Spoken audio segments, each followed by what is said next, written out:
The monastery bells had barely stopped ringing when the gates gave way. Behind stone walls built for prayer, silence, and separation from the world, women who had taken vows of poverty, obedience, and faith suddenly found themselves face to face with war. Some were dragged into history against their will, others vanished so completely that only fragments of their names survived. And what happened to certain Christian nuns captured during the long Ottoman expansion was not just tragic, it revealed how quickly sanctity could collapse when empires collided.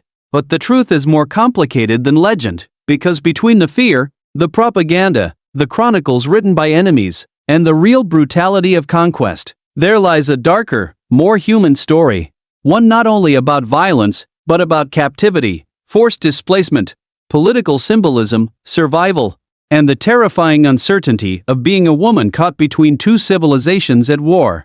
And that is where the story begins. To understand what happened to Christian nuns in the path of Ottoman conquest, we first have to step into the fractured world of the late medieval and early modern Mediterranean and Balkans, a world where faith was not simply private belief, but political identity, legal status, and often a reason to live or die.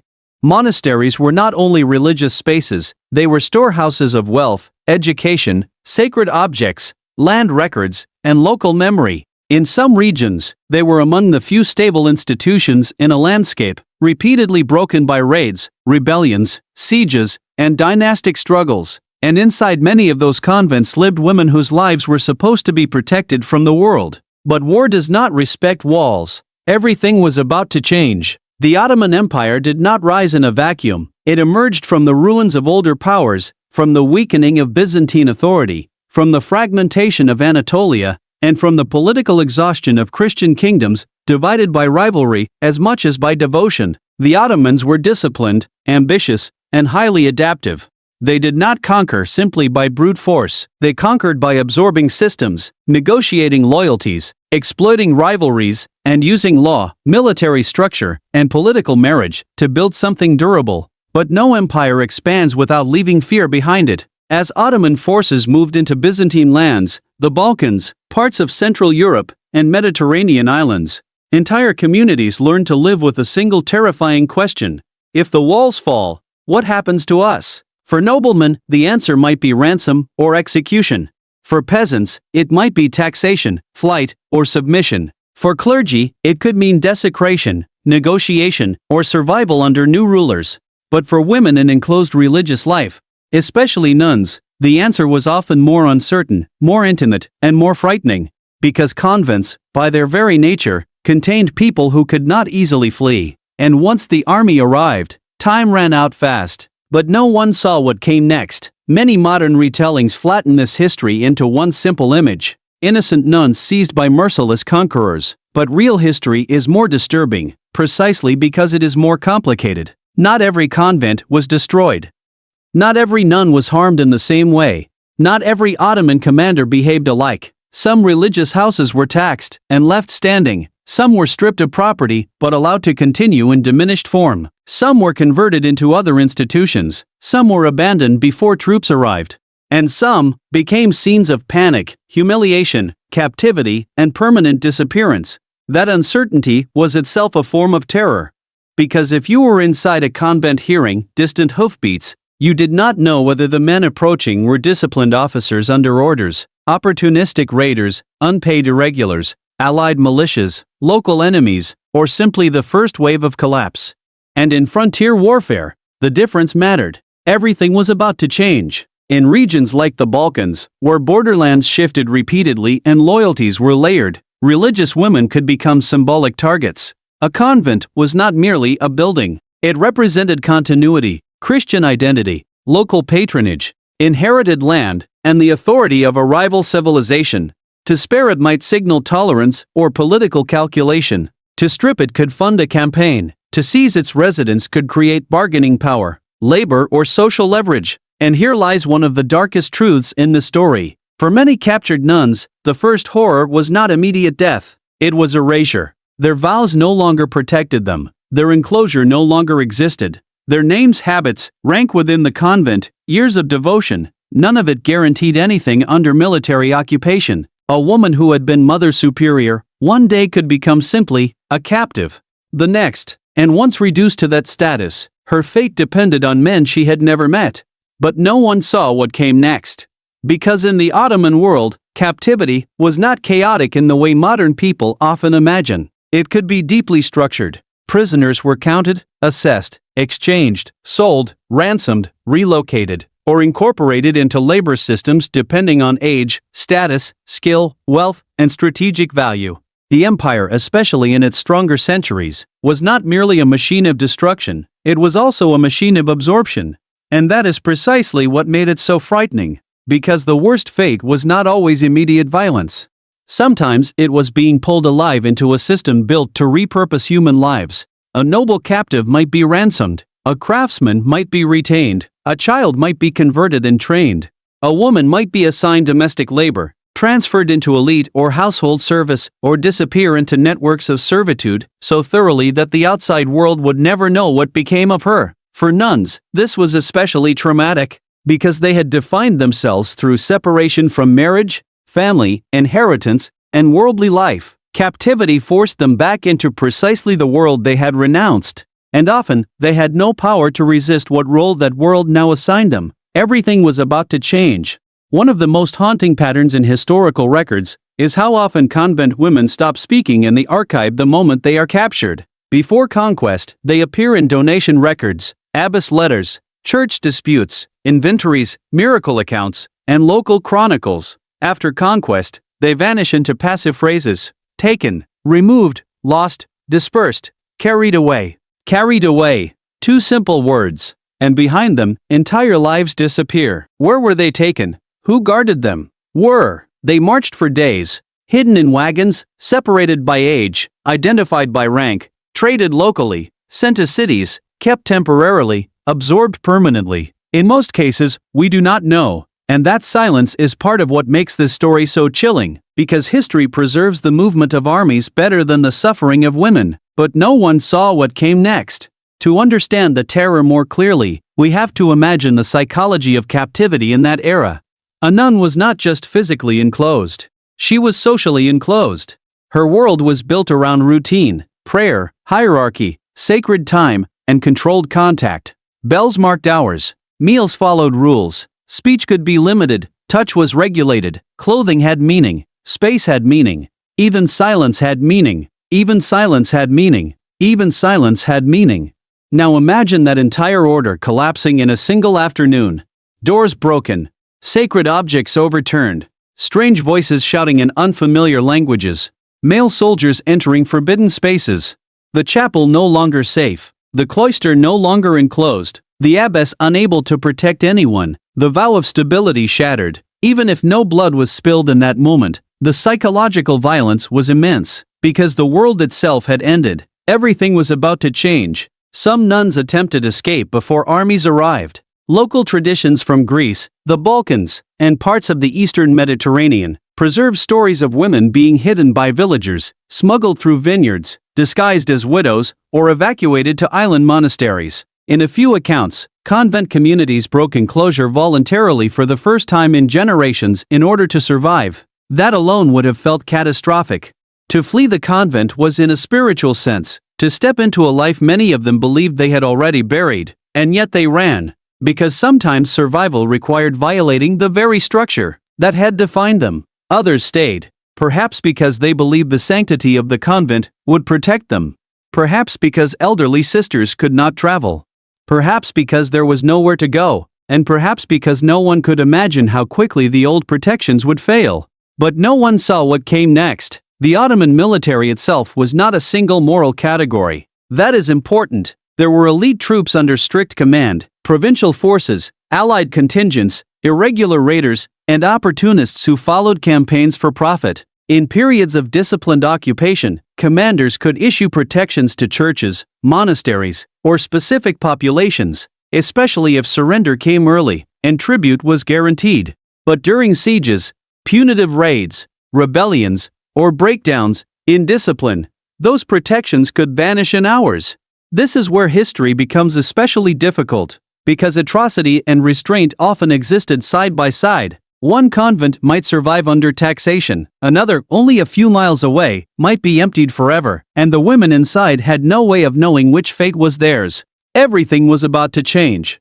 There are also stories, some documented, some half-legendary, of nuns being valued not for who they were, but for what they represented. In Christian memory, a captured nun was a spiritual wound, a symbol of humiliation. In political terms, she could also be useful. Elite captives could be ransomed through bishops or noble families. Religious communities with wealthy patrons might gather enormous sums to retrieve abbesses or prominent sisters, and that meant captives could become economic assets. Imagine the horror of that transformation. A woman who had renounced property becoming a price, a life of prayer reduced to a transaction. Her rescue depended not on justice, but on whether someone outside still had money, influence, or time. And if no ransom came, then the silence deepened, but no one saw what came next. Some of the most painful cases involve women who survived capture but could never fully return to the life they had known.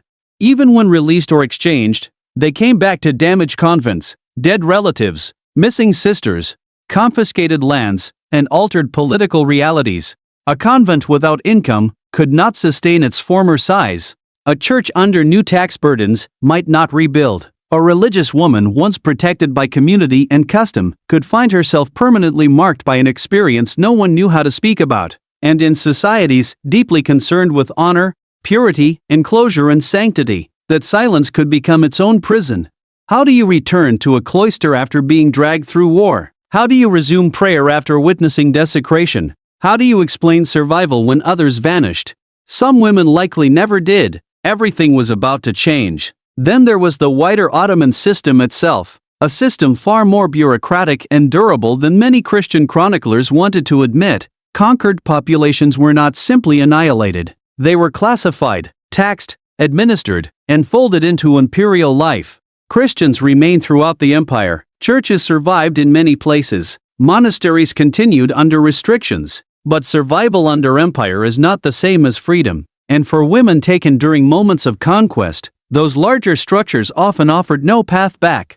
This is where the title of this story becomes real. What happened was terrifying not only because some women suffered immediate brutality. It was terrifying because many were absorbed so completely that the world they came from could no longer retrieve them. They became unfindable, unprovable, unrecoverable, and history is full of people whose Rita's tragedy was not dying, but being made unreachable.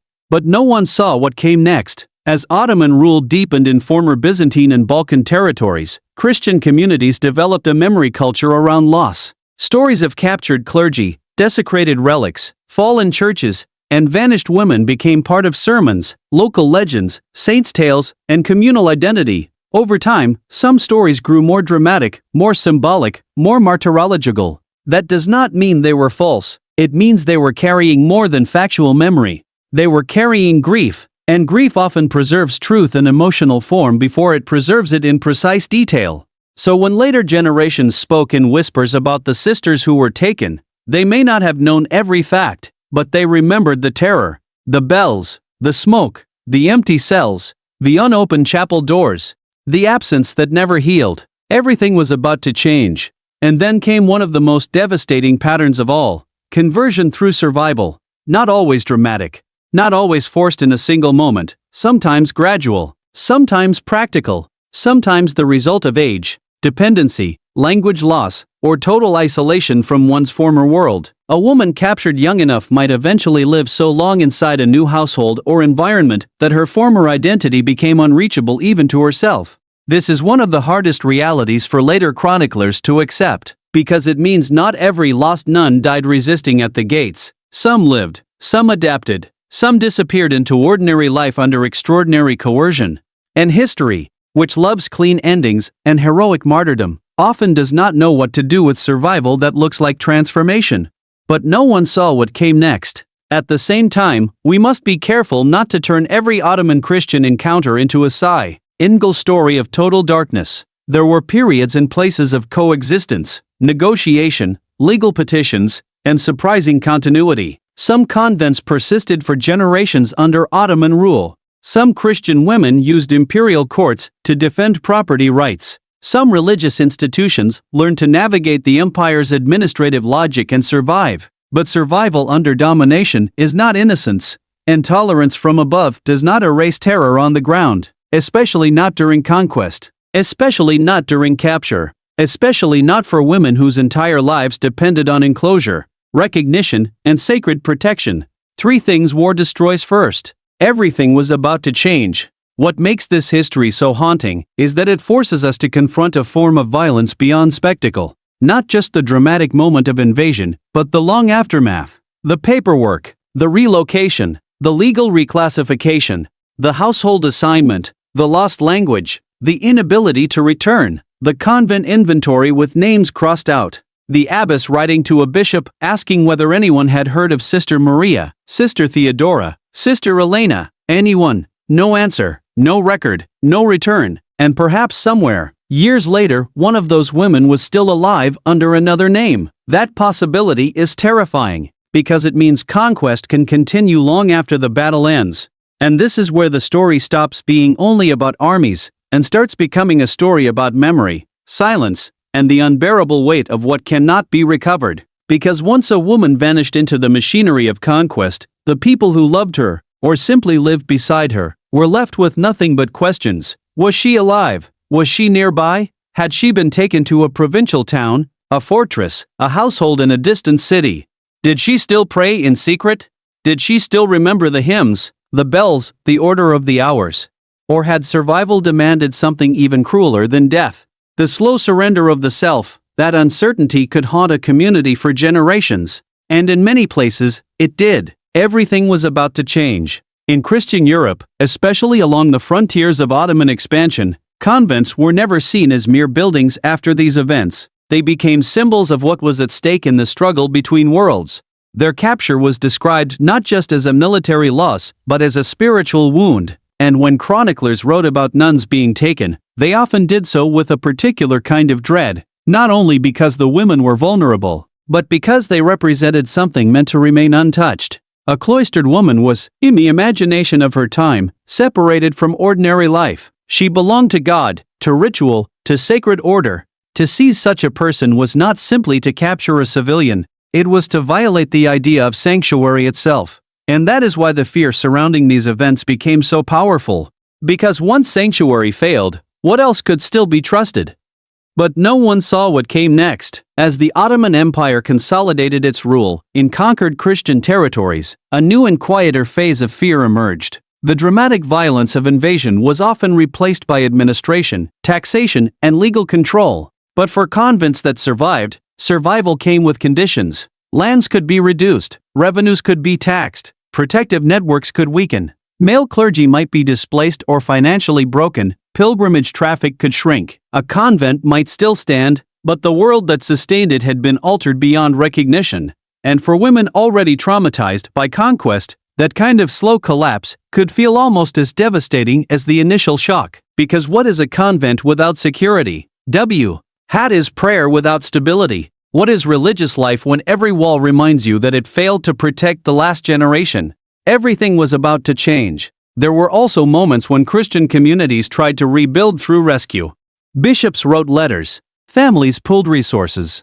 Merchants carried rumors across ports and caravan routes. In some cases, names surfaced. A woman had been seen in a household. Another had been transferred inland. Someone believed a former abbess was still alive. A girl taken years earlier might now be impossible to identify. A woman once known by a convent name might have been renamed entirely, and this created one of the cruelest realities of all. Even when a captive survived, recognition itself could become difficult. Imagine a woman taken in her late teens and found a decade later. Her language changed, her clothing different, her manner altered by fear, habit, or necessity. Would she still be the same person, in the eyes of those who came looking? Would she want to return? Could she returning? And if she did, what exactly was she returning to? But no one saw what came next. Because in the historical imagination, people often want these stories to end in one of two ways: martyrdom or rescue. But the truth is usually messier, sadder, and harder to narrate.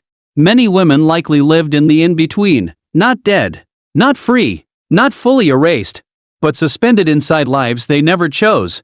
This is why the history is so disturbing. Because terror is not only what happens in a single violent hour. Terror is also the long afterlife of power over another human being. The waiting, the uncertainty, the dependence, the impossibility of knowing whether your past still exists. Everything was about to change, and then there is the political layer, the part that reveals how empires use human lives to stabilize scenes. Lev's Ottoman expansion was not random chaos. It was often strategic, bureaucratic, and deeply aware of symbolism. To control a region, you did not only need fortresses and roads, you needed to weaken rival structures of loyalty. Churches, monasteries, noble families, local brotherhoods. These were not merely cultural institutions. They were alternate systems of belonging, and convents mattered within that network. They preserved local memory, they held property, they housed daughters of influential families, they reinforced continuity. So when convents were emptied or broken, it was not just a humanitarian tragedy, it was also a political transformation. And the women inside became unwilling participants in the remaking of the world around them. But no one saw what came next, because some of the most painful evidence of this transformation comes not from battle accounts, but from what disappears afterward. A donor list ends abruptly, a feast day is no longer observed, a convent chronicle stops mid-generation, a relic once associated with a female house is suddenly listed elsewhere. A local saint's shrine goes untended. And behind these small archival absences lies a larger human absence. Women who should have grown old in prayer did not. Women who should have been buried among sisters were not.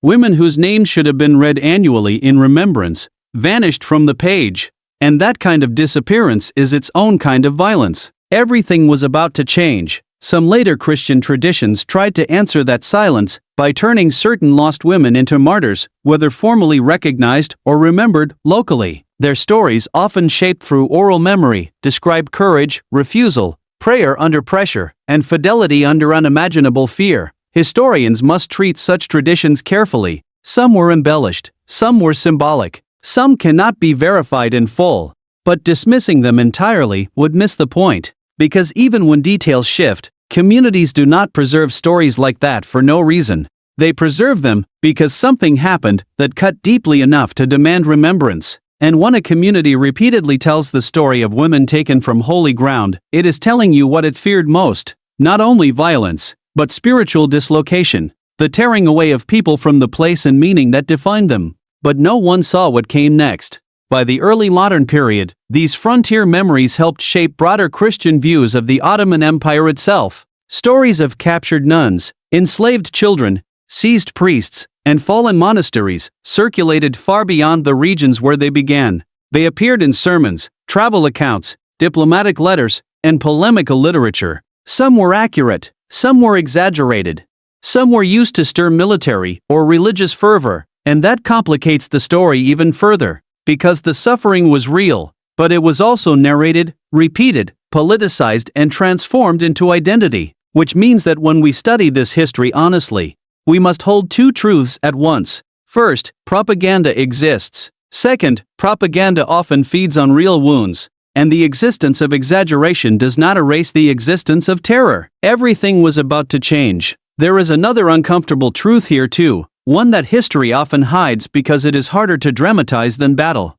The fate of captured nuns was not always determined solely by distant imperial policy. Sometimes it was shaped by neighbors, local collaborators, opportunists, men who knew which convent held silver, which abbess had noble relatives, which walls were weakest, which women were too old to flee, and which were young enough to be valuable. Conquest often vests with outsiders, but it is made far more dangerous by insiders. And that betrayal can be more devastating than the army itself. Because walls fall fastest when someone already knows the keys. But no one saw what came next. Imagine the final hours before capture in one of those houses. Candles burning low, whispers in the corridor, the abbess deciding whether to hide records, bury relics, ring bells, or tell the sisters to remain calm. Someone packing nothing because there is no time. Someone packing everything because she cannot accept that this is the end. An elderly nun kneeling in the chapel, refusing to move. A younger one trembling, hearing men outside the walls. A door struck once, then again, then splintering. No battle speech, no grand final line, Only the collapse of a world. That is the part history rarely lingers on. And yet it may be the truest part of all. Everything was about to change. Because after the gates fell, the women inside entered the most terrifying condition a human being can enter: total dependence on the will of others. No control over movement, no control over speech, no control over destination, no control over what part of their identity would be recognized, ignored, or erased. In some cases, there may have been kindness from individuals. In others, cold utility. In still others, cruelty. But even the best version of captivity remained captivity, and that matters. Because when history praises tolerance or restraint under empire, it can accidentally blur the fundamental fact that these women were still taken against their will from the lives they had chosen, and there is nothing merciful about that. But no one saw what came next. As decades passed, some convents reopened. Others never did. Some Christian women returned to monastic life under Ottoman rule and rebuilt fragile communities from ruins and memory. They repaired chapels, recopied texts, restored icons, and kept feast days alive, even when patronage was weak and protection uncertain. Their survival is remarkable, but survival should never be mistaken for the absence of trauma. Many of those rebuilt communities existed in the shadow of what had happened before. Every restored wall carried the memory of breach. Every novice entering a reopened convent entered a place already marked by loss. Every prayer for the dead likely included names no one could fully account for, and that is how conquest lingers, not only in maps, but in routines, in architecture, in silence, in the names that stop being spoken because no one knows where the story ends. Everything was about to change. So what, in the end, did the Ottomans do to captured Christian nuns? The honest answer is both simpler and more horrifying than legend. They did what conquering systems so often do. They turned protected women into exposed women, sacred women into movable women, named women into unrecorded women. Some were displaced, some were absorbed, some were ransomed, some were lost, some survived in ways history cannot neatly classify, and many were never fully returned to the world that once knew them. That is the terror, not only the violence of the moment, but the destruction of continuity, the theft of place, the collapse of sanctuary, and the knowledge that once empire enters a sacred space, even prayer may no longer be enough to keep history out. Because this story is not only about Ottomans, or Christians, or nuns, or one civilization defeating another. It is about what happens when power enters the most intimate spaces of human meaning and decides those spaces are no longer protected. And once that happens, nothing inside remains untouched. What makes this history even more disturbing is that the women at the center of it often had no voice in the way their story was later told. Men wrote the war chronicles, men negotiated treaties, men described victories, losses, tribute, sieges, and campaigns. Even grief was often recorded by male clergy or local elites. And so the women themselves, especially cloistered women, survive mostly as shadows in other people's sentences: taken, lost, carried away, recovered, comforted, dead. Each word is brutally small for the life it contains, and that is one of the cruelest things conquest does. It does not only harm people, it shrinks them. It compresses entire human existences into administrative outcomes. Everything was about to change. If we want to understand what was truly terrifying about the fate of captured Christian nuns, we have to stop imagining only dramatic scenes of immediate violence and start paying attention to the slower violence that followed. The violence of being renamed, the violence of legal invisibility, the violence of being placed in a household where your old life could not be spoken, the violence of never again hearing your own language in the rhythm that once made it feel like home. A nun's life was built on repetition, prayer at fixed hours, sacred readings, seasonal rituals, shared silence, familiar faces. Even hardship had meaning when it was chosen and sanctified. Captivity took all of that and replaced it with the arbitrary. Eat when told, move when ordered, speak only when safe, forget what makes you mourn, and perhaps most terrifying of all, adapt or break. But no one saw what came next. This is why so many historical communities remembered captured nuns with a special kind of sorrow. Not simply because they were women, not simply because they were religious, but because they embodied a form of life that seemed, at least in theory, to stand outside the brutal calculations of war. They were not soldiers, they were not tax officials, they were not fortress commanders or political schemers, and yet war found them anyway. That is the deeper horror in this story. Not only that empire can crush its enemies, but that it can reach into places built precisely to escape the world's violence and pull people back into it by force.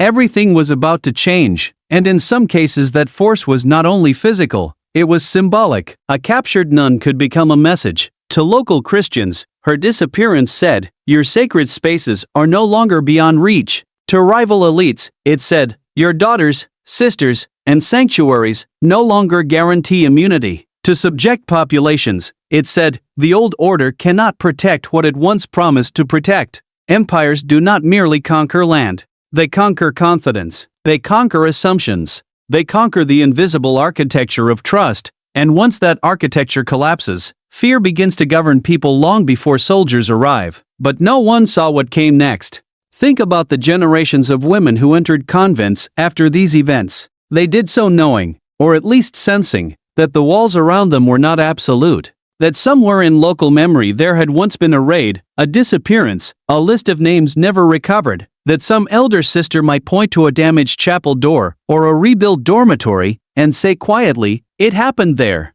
That kind of inherited fear changes how institutions live. It changes how they lock doors, how they hide records, how they train novices, how they think about the outside world. It even changes prayer.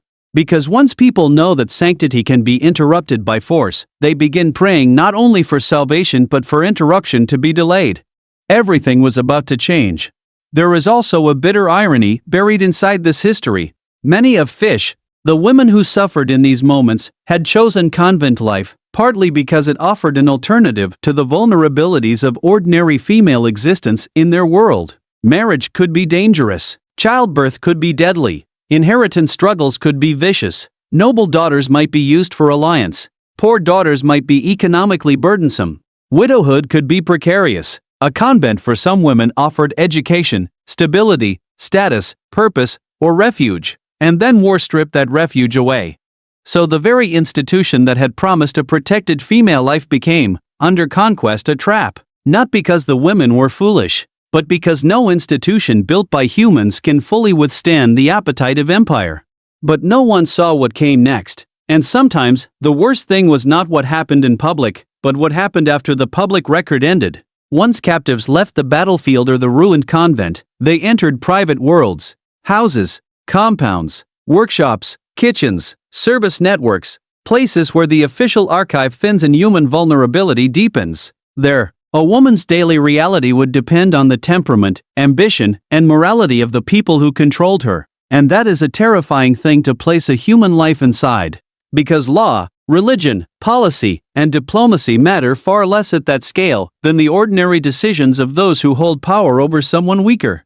Will she be beaten, ignored, used, watched, traded, tolerated, protected by one person and endangered by another? This is the part of history that leads almost no clean evidence. And yet it may be where the greatest suffering lived. Everything was about to change. Even rescue, when it came, was not always redemptive. Imagine a woman recovered after years in captivity, brought back to a Christian world that had spent all the time imagining her in abstract terms: martyr, victim, lost sister, symbol of outrage. But the real woman returning might be traumatized, silent, altered, suspicious, physically weakened, linguistically changed, or emotionally unreachable. She might no longer fit the role others needed her to play, and societies are often unkind to survivors who return in forms they do not expect. A rescued nun who had endured too much might not be greeted only with relief. She might also be met with discomfort, with questions, with pity she could not bear, with spiritual suspicion,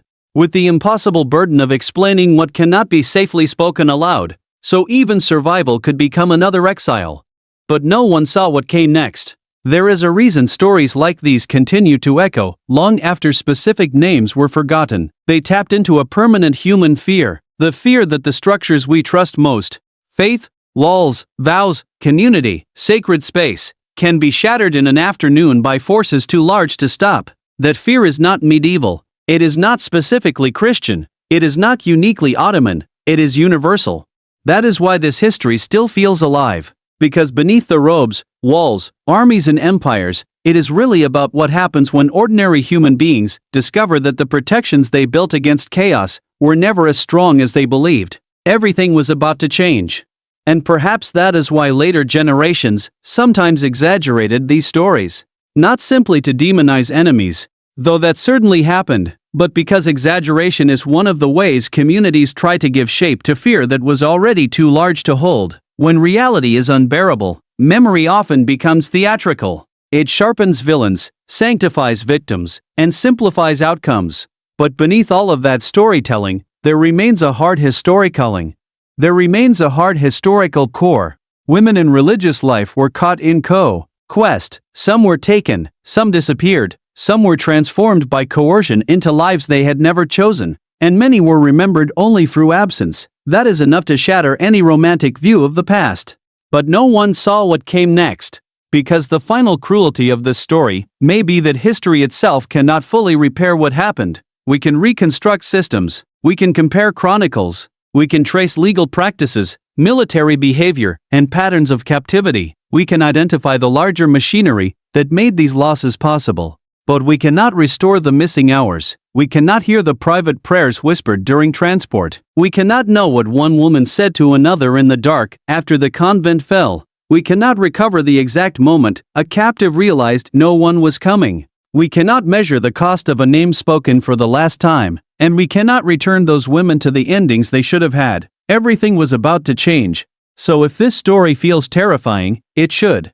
Not because it is uniquely monstrous in the history of empire, but because it reveals something empire always tries to hide about itself, that its power is built not only through battles and banners, but through the quiet seizure of human lives too small to matter to official history. A fortress taken becomes a line in a chronicle. A treaty signed becomes a date in a textbook. A province absorbed becomes a colored shape on a map. But a woman taken from a convent and never seen again, she becomes almost nothing in the archive. And yet morally, she may be the entire story. Because civilizations are not judged only by what they build. They are judged by what happens to the powerless when the gates finally open. And in that judgment, the fate of captured Christian nuns tells us something brutal and unforgettable. It tells us that when empires, allied, the people most devoted to peace, are often the least protected from violence. It tells us that sanctity does not stop conquest. It tells us that survival can be more complicated than heroism and more painful than death. And it tells us that some of history's deepest horrors were not hidden in palaces or battlefields, but in the silence left behind, when sacred spaces were emptied and the women inside were swallowed by the world they had tried to leave forever. That is why this story still lingers, not because it is easy to sensationalize, but because it forces us to confront a truth older than any empire. Power does not only destroy what resists it. Sometimes, it destroys what believed it would be spared, and that may be the most terrifying thing of all.